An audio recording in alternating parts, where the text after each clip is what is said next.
Terima kasih Anda masih bersama kami dan kita masih berbincang seputar Capres 2024 pilihan publik. Saya langsung ke Mas Heri dari Perindo. Ini kalau berbicara tentang pilihan, Anda selalu menyebutkan sangat dinamis begitu Mas Heri ya. Tapi apa sih sebetulnya yang menjadi pegangan partai politik dalam menentukan nama yang diusung untuk tadi ya, untuk sama-sama meningkatkan elektabilitas? Iya, bagi Partai Perindo tentu kami melakukan satu input ya dari DPD, bahkan dari tingkat DPD Kabupaten Kota, DPW. Makanya saya sampaikan tadi sangat dinamis begitu nama-nama yang masuk dalam pembicaraan siapa yang nanti akan diusung oleh Partai Perindo untuk maju sebagai calon presiden maupun wakil presiden. Ya, syaratnya Nama-nama apa yang diminta yang oleh Partai Perindo, Mas Heri? Karena kita tahu ini banyak juga ya calon presiden yang tidak punya partai politik tapi surveinya tinggi ini. Ya, tentu ya semua partai ingin calon presiden yang memiliki elektabilitas tinggi ya. Nah, tapi kita juga harus ingat bahwa peristiwa-peristiwa politik lalu itu menjadi acuan. Saya ambil contoh misalnya di 2019, nama Sandiaga Uno itu kan tiba-tiba muncul begitu ya sebagai calon wakil presiden. Nah, tentu saya kira juga kami sangat mencermati gitu ya. Makanya saya katakan kalau syarat bagi Partai Perindo dipertanyakan, ya tentu adalah tokoh yang nanti bisa memperjuangkan dan bersama-sama sesuai dengan apa yang menjadi cita-cita Partai Perindo, yaitu untuk membangun Indonesia sejahtera. Itu yang menjadi platform utama kami begitu. Jadi nama-nama itu tetap kami godok gitu ya secara internal gitu. Tapi ya pada saatnya nanti momen yang paling tepat nanti ketua umum akan menyampaikan. Makanya sekarang kalau Kang Ajat dan seluruh pemirsa MNC News perhatikan ya, bagi kami di internal Partai Perindo, kalau mendengar misalnya ada DPW DKI misalnya nanti menyebutkan nama ini, lalu kemudian nanti Jawa Tengah menyebutkan ini, lalu kemudian Jawa Timur menyebutkan ini, ya itulah proses demokrasi yang terjadi di Perindo. Tapi pada saatnya nanti kami akan menentukan tentu satu calon begitu yang akan nanti diusung, dan calon itu yang nanti juga akan memiliki ya efek gitu bagi perolehan suara Partai Perindo. Baik, nanti kita sekali lagi kita tunggu namanya. Terima kasih Mas Heri, kabarnya ada kegiatan lain. Sekali lagi terima kasih sudah bergabung di MNC News Prime. Saya ke Mas Kennedy. Ini Prabowo, Sandiaga Uno, Erick Thohir. Ini dalam survei yang dilakukan oleh Indikator, apakah juga erat kaitannya dengan kinerja kementerian? Ya, kita dalam survei kali ini juga menanyakan evaluasi atas kinerja semua menteri Pak Jokowi.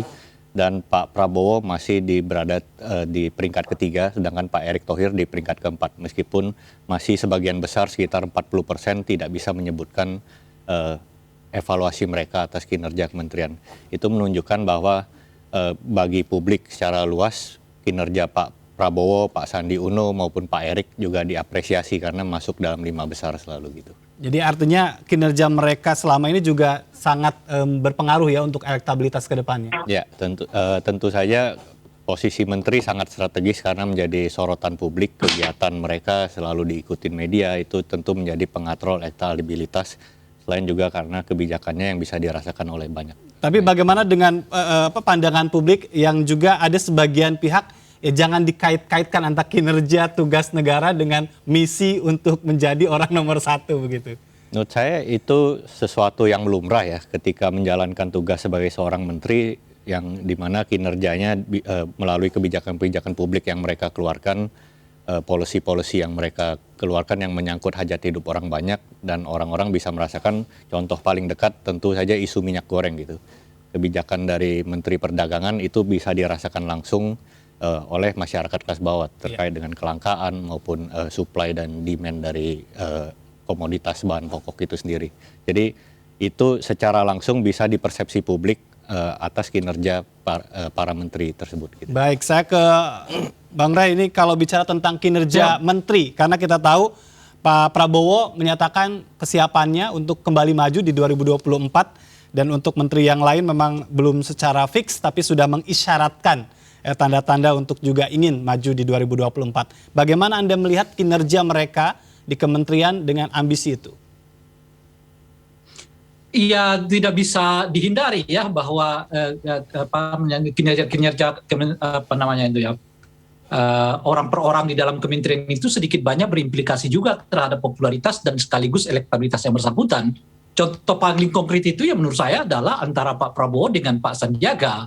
Dua tokoh ini berada dalam satu partai tetapi elektabilitasnya mulai saling kejar-mengejar ya. Iya. Di mana Pak Prabowo kelihatan stagnan sementara Pak Sandiaga terus melaju ya, meskipun tentu belum ya sebesar yang diraih oleh Pak Prabowo gitu. Apa yang bisa menjelaskan itu? Ya karena keduanya sekalipun sama-sama menteri anggota kabinet dari Pak Jokowi, tetapi berbeda cara kerjanya gitu. Satunya terlihat lebih banyak di Jakarta, sementara yang lain itu ya mobilitasnya tinggi dari ujung ke ujung Indonesia itu di apa namanya itu dikunjungi yang bersangkutan gitu ya. Di mana dalam hal ini adalah Pak Sandiaga ya, dari ujung ke Indonesia sampai ke ujung Indonesia yang lain, Pak Sandiaga mendatanginya gitu.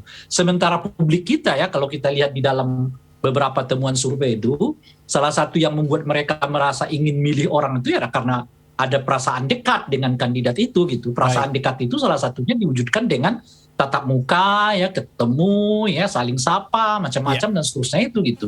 Nah itu yang sampai sekarang nggak dilakukan oleh Pak Prabowo, sehingga dengan begitu ya selain tentu kinerja Pak Sandiaga yang naik, tetapi kemampuan Pak Sandiaga untuk terus-menerus berinteraksi dengan masyarakat itu yang kelihatan memiliki efek terhadap kenaikan elektabilitas beliau.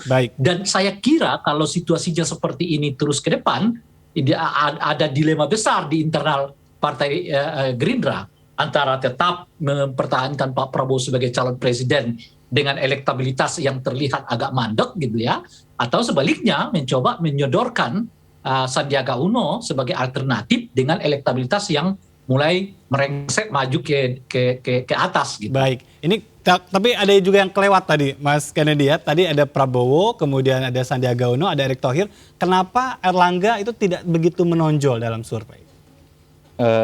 Ya, jadi mungkin ini karena kesan jarak antara Pak Erlangga dengan publik ya. Meskipun Pak Erlangga sudah belakangan ini semakin intensif turun ke masyarakat, namun posisi Menko ini memang posisi yang orang bilang tinggi pohonnya, tapi memang susah dirasakan dampaknya oleh publik secara langsung gitu loh. Karena ini sangat high policy gitu ya, maksudnya berkaitan dengan kebijakan publik yang memang tidak kasat mata gitu loh. Tapi apakah sama PR-nya dengan tadi yang Anda sampaikan untuk Erick Thohir, artinya ada kelas menengah ke bawah yang juga harus digarap begitu? Ya benar, ya agak mirip dengan Pak Erick. Mungkin PR Pak Erlangga juga bagaimana meningkatkan popularitas di kalangan kelas menengah bawah dan juga tentu saja untuk mengatur elektabilitas beliau gitu ya. Untuk itu, karena itu sosialisasi untuk masyarakat kelas menengah bawah dengan spanduk baliho itu pun tentu tetap penting. Selain juga bagaimana mengaitkan secara langsung kebijakan yang dikeluarkan oleh Kementerian Perekonomian dengan apa yang bisa dilihat publik secara langsung gitu. Baik, Mas Ray, ada hal yang ingin disampaikan begini, sebagai masukan, hal apa yang mungkin juga cara-cara yang bisa dikembangkan selain tadi ada masukan baliho masih tetap efektif untuk masyarakat kelas menengah ke bawah? Ya. Kalau saya melihatnya begini ya, kalau khusus kepada Pak Erlangga itu gitu ya, mestinya sebagai partai pemenang kedua di dalam pelaksanaan pemilu, tidak wajar tuh elektabilitas Pak Erlangga sebegitu sebegitu bawah gitu ya. Artinya apa gitu? Artinya jangankan pada pemilih di luar Golkar, kemungkinan pemilih di dalam internal Golkar saja pun belum kelihatan menetapkan pilihannya kepada Pak Erlangga gitu. Apa masalahnya dengan cara begitu? Tadi disebutkan yang ada kecuali komunikasi. Jangankan komunikasi keluar, komunikasi ke dalam pun kelihatan belum optimal dilakukan oleh Pak Erlangga. Oleh karena itu ya memang tidak ada caranya kecuali beliau turun. Ya kalau dikasih lebih teknis lagi ya beliau lebih rileks lah sedikit ya kan. Kalau dilihat wajahnya Pak Erlangga itu kan membuat kita serius gitu loh. Makanya dibuat lebih rileks ya, dibuat lebih sedikit lebih merayat, dibuat lebih terbuka dan seterusnya itu. Dan ya cara beliau ya mungkin seperti Pak Sandiaga kan, Pak Sandiaga itu kelihatan seperti tidak ada basa-basi, dekat dengan semua kelompok, dia bisa berbicara dengan semua kelompok umur, kelompok identitas, ya kelompok profesi gitu. Jadi hal-hal yang seperti itu mungkin juga perlu untuk dirubah oleh Pak Erlangga sehingga ya penerimaan terhadap Pak Erlangga itu ya makin terbuka gitu, makin besar gitu. Tapi nampaknya tidak hanya Pak Erlangga, tapi beberapa sosok yang memang agak-agak serius juga mungkin bisa dirubah ya komunikasi publiknya begitu ya. Begini loh, misalnya Bung Erik ya, saya kira Bung Erik mengubah image-nya dari seorang bukan mantan ya, sebagai pebisnis internasional ya. Tiba-tiba sekarang justru bisa bergaul dengan kelompok petani, kelompok nelayan, dengan kelompok agamawan gitu, dengan stylenya yang dengan sendirinya ya dirubah. Bagaimana dia harus berhadapan dengan ini, berhadapan dengan ini, berhadapan dengan itu gitu, sehingga orang merasa nggak ada jarak gitu. Dan apa akibatnya gitu? Akibatnya ya secara perlahan elektabilitas Bung Erik naik gitu. Dan itulah yang menurut saya mengapa penerimaan terhadap Ganjar itu cepat, penerimaan terhadap Sandiaga itu cepat, ataupun Erick Thohir cepat, dan sedikit banyak sebetulnya ada pada Ridwan Kamil yang terlihat belum dioptimalkan oleh beliau gitu. Empat tokoh ini adalah tipe yang menurut saya pandai bergaul, kira-kira gitulah ya. Dengan siapa dia berbicara, dengan komunitas mana yang ia hadapi, dia akan masuk ke dalam komunitas itu. Sementara Pak Prabowo, Pak Erlangga kelihatan agak monoton gitu. Baik, terima kasih Mas Ray. Terakhir, Mas Kennedy, untuk survei kali ini apa hal yang menjadi penting untuk publik? Ya, jadi Pak Jokowi tidak bisa memandang remeh ya penurunan elektabilitas yang cukup tajam kali ini, dan dalam survei terekam bahwa ini memang pengaruh faktor ekonomi, terutama kenaikan harga bahan pokok yang menjadi faktor utama turunnya approval rating Jokowi. Oleh karena itu, untuk meningkatkan kepercayaan publik tentu ada langkah-langkah, meskipun tren kenaikan kebutuhan pokok ini terkait dengan situasi eksternal, harga minyak dunia yang naik, tapi ada hal-hal yang Pak Jokowi bisa lakukan untuk meningkatkan popularitas, salah satunya dengan penegakan hukum yang tanpa pandang bulu, mungkin penindakan mafia minyak goreng, dan langkah-langkah yang seperti itu yang di luar urusan ekonomi gitu, yang di luar kendali beliau karena faktor eksternal gitu. Ya, dan juga perlu diingat naik turunnya citra Pak Jokowi itu mempengaruhi juga ya elektabilitas dari beberapa tokoh begitu kan.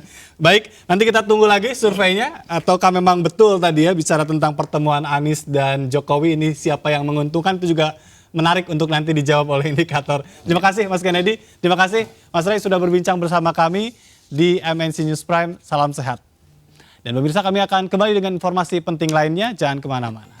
Thank you, Kang Ajat. Terima kasih banyak.